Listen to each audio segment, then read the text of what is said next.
So hello students. तो आज हम पढ़ेंगे ऑर्बिटल वेलोसिटी।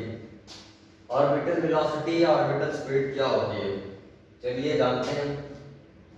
देखिए आपके पास ये एक मास है, एक ऑब्जेक्ट है, मान लीजिए एक प्लैनेट है। इस प्लैनेट का मास है कैपिटल एम और रेडियस कितना है आर। पहले मैं आपको एक एग्जांपल बता दूं। मान लीजिए ये हमारे पास कोई एक मास है,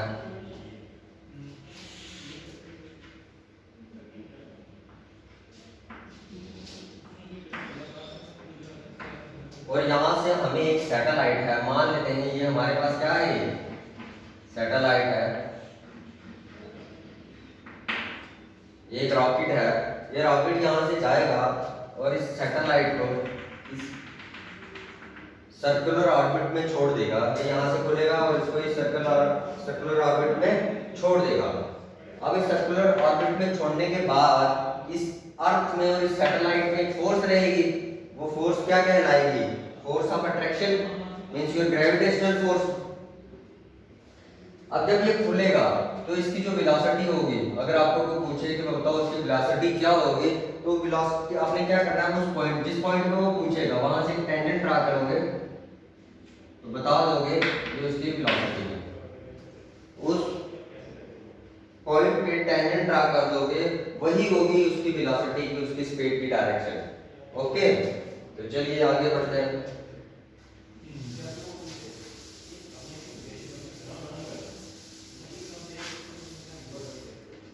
अब देखिए, मान लेते हैं हमारे पास एक प्लैनेट है और यहाँ पे एक सैटेलाइट है, और इस सैटेलाइट को हमने इस सर्कुलर ऑर्बिट में छोड़ना है, मूव करना है। सैटेलाइट हमारी जो ऑर्बिट है वो क्या है? Circular orbit. और आप जानते हैं कि कोई भी जब चीज सर्कुलर ऑर्बिट में मूव करती है तो उसके बीच में और उस दोनों ऑब्जेक्ट के बीच में क्या चीज होती है, कौन सी फोर्स होती है? ये सेंट्रीपेटल फोर्स। ओके, अब जो सेंट्रीपेटल फोर्स होगी वो इस सैटेलाइट पे कहां लग रही होगी? Towards the centre of the planet. Okay, चाहे ये मास यहां पे हो तो भी टुवर्ड्स द सेंटर, चाहे ये मास यहां पे हो तो भी टुवर्ड्स द सेंटर, जहां पे मर्जी हो towards the centre. Centripetal force always act towards the centre. Okay बेटा, तो चलिए हम मान लेते हैं इस प्लैनेट के यहाँ से और इसके बीच का डिस्टेंस कितना है? r। अब आप जानते हैं कि जो सेंट्रीपेटल फोर्स होती है वो कोई नई फोर्स नहीं है, वो पहले से ही एग्जिस्टिंग फोर्स है, पहले से ही इन दोनों के बीच में एग्जिस्ट कर रही होगी। और उसको कौन प्रोवाइड कराता? आपकी ग्रेविटेशनल फोर्स, यानी आपकी Fg बराबर होगी किसके? Fc के, सेंट्रीफ्यूगल फोर्स के।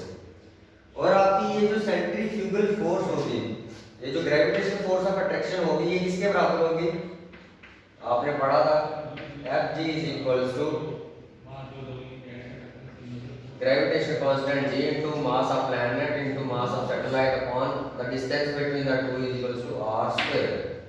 लेकिन जो सेंट्रीफ्यूगल फोर्स लग रही होगी Fc, वो किसके बराबर होगी? mv square upon r।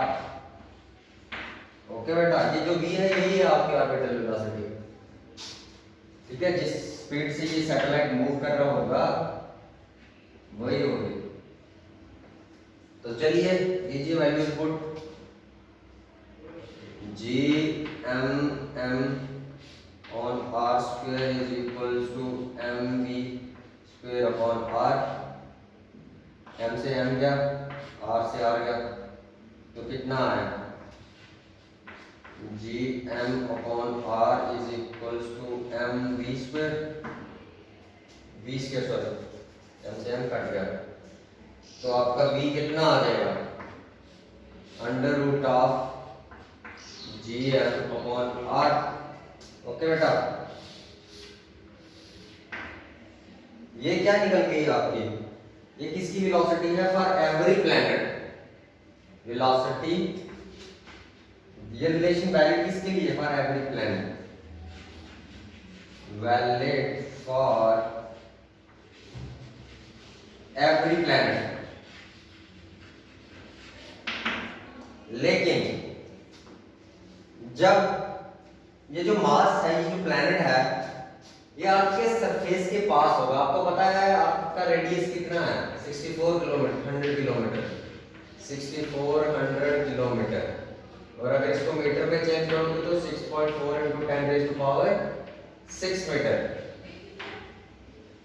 तो जब भी आपका सैटेलाइट इस अर्थ के सरफेस के बेहद नजदीक होगा, बेहद करीब होगा, तो ये जो आपका स्मॉल आर है, ये किसकी तरफ अप्रोच करेगा, रेडियस ऑफ अर्थ की ओर। और जब हम इसमें फॉर अर्थ, देखो for earth, only for earth. और आप एक चीज और भी जानते हो, जो आपकी एक्सेलरेशन ड्यू टू ग्रेविटी होती है वो किसके बराबर होती है, gm/r²। तो आपका gm कितना आ जाएगा यहां से, gr²। ओके बेटा, फॉर अर्थ के लिए v = gm की जगह क्या डाल सकते हैं हम, gr²।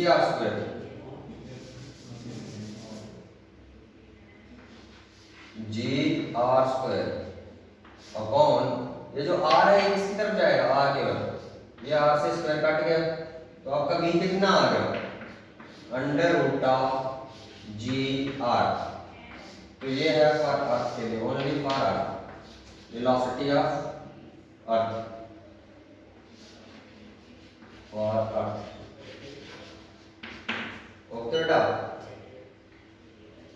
तो चलिए अब इसकी वैल्यू निकाल लेते हैं। वेलोसिटी ऑफ अर्थ निकालते हैं, velocity v acceleration due to gravity कितना होता है, 9.8 मीटर पर सेकंड,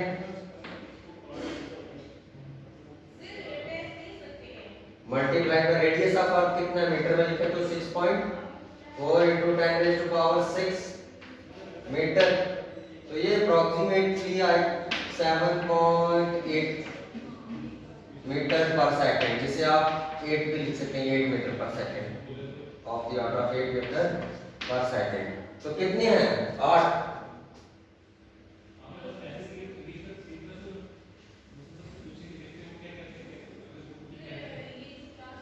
ओके, तो ये सब था ऑर्बिटल वेलोसिटी के बारे में। तो ये आप पढ़े, ये सारे फॉर्मूले आप याद रखें, इंपॉर्टेंट है। ओके बेटा, थैंक यू।